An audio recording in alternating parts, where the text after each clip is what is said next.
안녕하세요 여러분, 캐나다 엘리입니다. 오늘은 제가 어떻게 해서 4개 국어를 할 수 있게 되었는지에 대해서 안내드리는 영상을 찍으려고 하는데요. 우선 아래쪽에 좋아요와 구독하기 꼭 눌러주세요.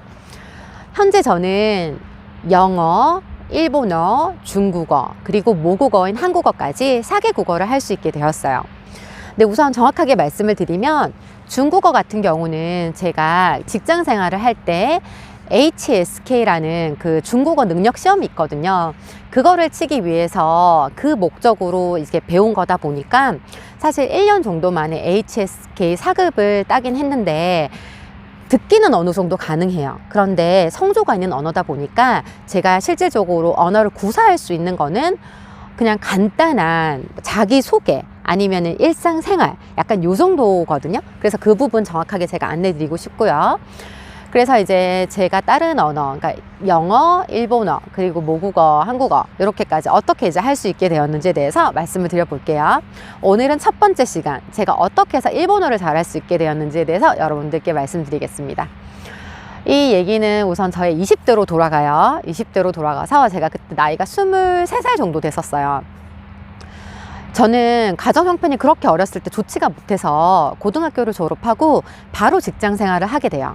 직장 생활을 하면서 한 3년 정도 열심히 하고 돈도 많이 모으고 했는데 아무래도 그러니까 고등학교를 졸업하고 대학교를 바로 못 가서 그런지 항상 대학교 다니는 친구들 보면 약간 좀 동경하고 부럽고 약간 그런 게 좀 있었어요. 그래서 친구들 가끔씩 만나서 친구들이 CC 커플이 됐다, 그 다음에 뭐 캠퍼스 생활이 어떻다 이런 얘기를 하면 그 어린 마음이 너무너무 부러웠었어요. 근데 그런 마음을 가지고 있던 중에 저희 첫째 언니가 둘이 있거든요. 근데 첫째 언니가 그때 당시 대학교를 졸업하고 저희 지금 형부하고 이제 일본으로 유학을 갔었어요. 그래서 그때 당시에 한 2년 정도 일본에 유학을 하고 있을 때였는데 언니랑 통화를 자주 하다 보니까 이제 제 그런 심경에 대해서 얘기를 했었어요. 그러니까 돈은 많이 벌고 생활은 그냥 재밌게 하는데 아무래도 마음 한 곳에 뭔가 채우지 못하는 그런 게 있고 친구들을 보면 약간 자격지심이 들고 약간 그런 마음이 든다. 그러니까 언니가 듣더니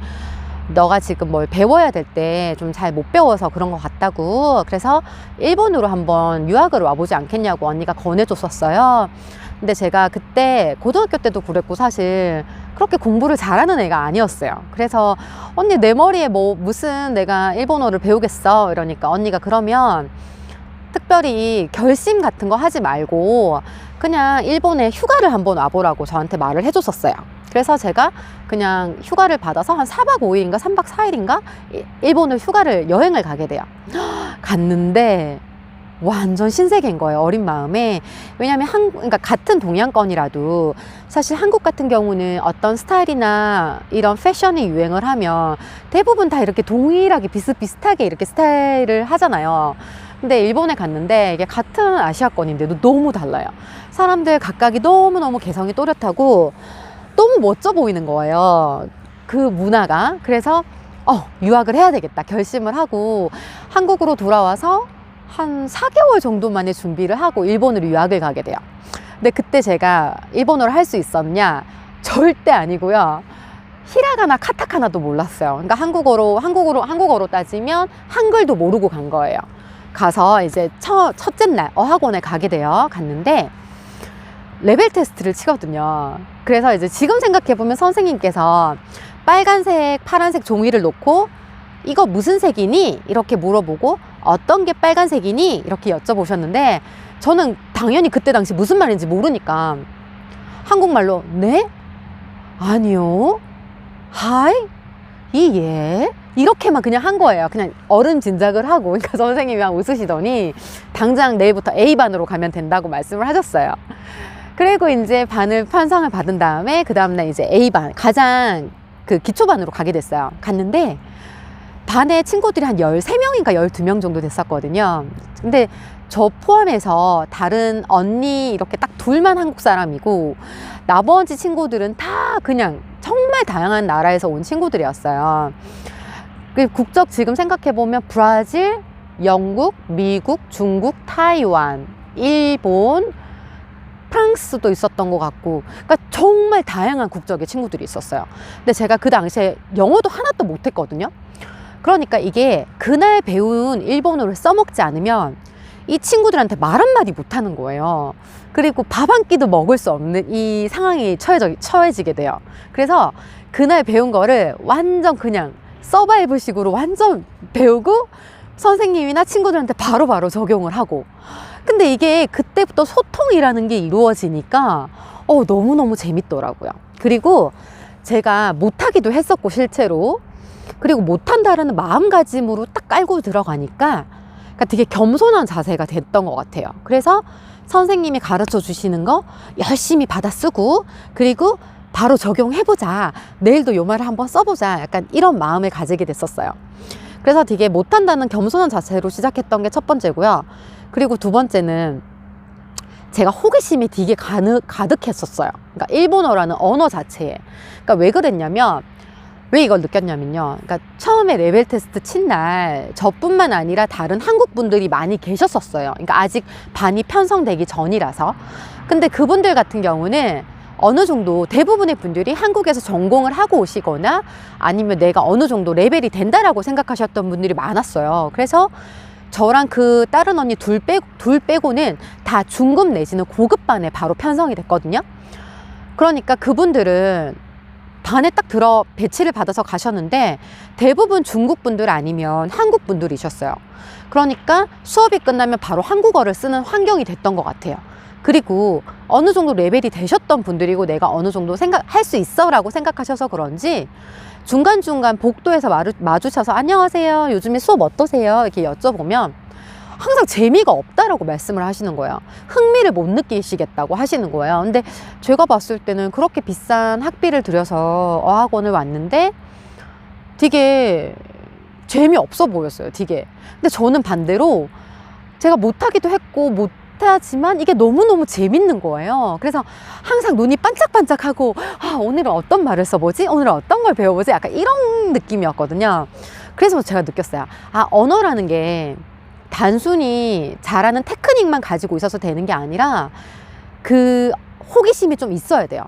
그래서 이 친구들은 어떤 얘기를 할까, 이때는 어떤 말을 써야 될까, 약간 이런 호기심이 있어야 된다는 걸 두 번째로 느꼈고, 마지막으로는 저는 그때 이제 알바를 했었거든요. 일본어로 바이토라고 하는데 바이토 가는 길이 편도가 1시간 반 정도였어요. 그래서 지하철을 타고 가야 되는데 덴샤를 타고 가야 되는데 앉아서 가면서 항상 음악을 들었어요. J-팝이라고 하죠. 제가 유학을 한 게 2002년도인데 그때 당시에 스마프라고요, 키무라 타쿠야가 들어있는 남성 5인조 그룹이 진짜 유행이었어요. 그러니까 소위 국민 그룹이에요. 근데 그분들의 노래가 정말 가사가 아름답거든요. 그러니까 단순히 사랑만을 말하는 게 아니라 꿈, 미래, 슬픔, 사랑도 다루기도 하고 정말 다양한 주제를 다루는 노래다 보니까 제가 들으면서도 이 단어가, 내가 학교에서 배운 이 단어가 이 느낌으로도 쓰이구나. 그래서 약간 그 나라 언어적인 정서에 대해서 제가 많이 자연스럽게 알아가는 단계가 됐던 것 같아요, 그 음악을 들으면서. 그리고 저는 애니메이션을 정말 좋아했거든요, 일본에 있으면서. 여러분들 많이 아시는 토토로랑 센가치로 나오는 미야자키 하야오 감독의 지브리 스튜디오 애니메이션들을 아침에 학교 가는 준비하는 도시락 싸면서, 예를 들어서 화장을 하면서 항상 그걸 틀어놨어요. 그러니까, 그리고 애니메이션 같은 경우는 인토네이션이라든지 발음이 정말 클리어 하잖아요. 그래서 그걸 들으면서 귀를 좀 트였던 것 같아요. 그리고 그날 들리는 거를 한번 적용을 해보기도 하고. 사실 이게 작은 차인데도 호기심을 가지냐 안 가지냐, 그리고 학교에서 배운 이외의 시간을 내가 어떻게 이 언어에 나를 노출을 시키느냐에 따라서 정말 큰 차이라는 걸 느꼈어요. 그래서 저는 0에서 시작했죠. 0에서 완전 진짜 히라가나 하나도 모르고 시작을 했는데 1년 만에 JLPT, 일본어 능력시험 1급을 따게 돼요. 그러니까 이게 제가 잘해서가 아니라 제가 배운 이 학습법으로 했던 것 같아요. 그러니까 항상 호기심을 가지고 항상 학교 수업 시간 이외에도 언어에 노출을 시켜놓고, 그래서 저는 정말 일본어가 제가 처음 배운 외국어다 보니까 정말 남다르고 특별하고, 그리고 저는 둘째 언니가 일본인이라 결혼을 했거든요. 그래서 저희 그 일본 형부랑도 일본어로 자주 이렇게 대화를 하는데, 제가 구사할 수 있는 언어들 중에서 가장 제가 잘하는 것 같아요. 잘하고, 그러니까 단순히 언어를 잘하는 게 아니라 어느 순간에 이 정서적인 느낌으로 써야 되는지를 잘 아는 것 같아요. 그래서 오늘은 여러분께 제가 어떻게 해서 일본어를 잘 할 수 있게 되었는지, 어떻게 배울 수 있게 되었는지에 대해서 안내 드렸고요. 다음 시간에는 제가 지금 이곳 캐나다에서 항상 쓰는 언어인 영어를 어떻게 해서 배우게 됐고 어떻게 해서 잘하게 되었는지에 대해서 여러분들과 안내 또 드리려 볼게요. 그럼 여러분 감사합니다. 미나상 아리가또 고자이마스. 저 쯔기노 방금이데 마타 아이마쇼. 다음 시간에 뵐게요. 감사합니다.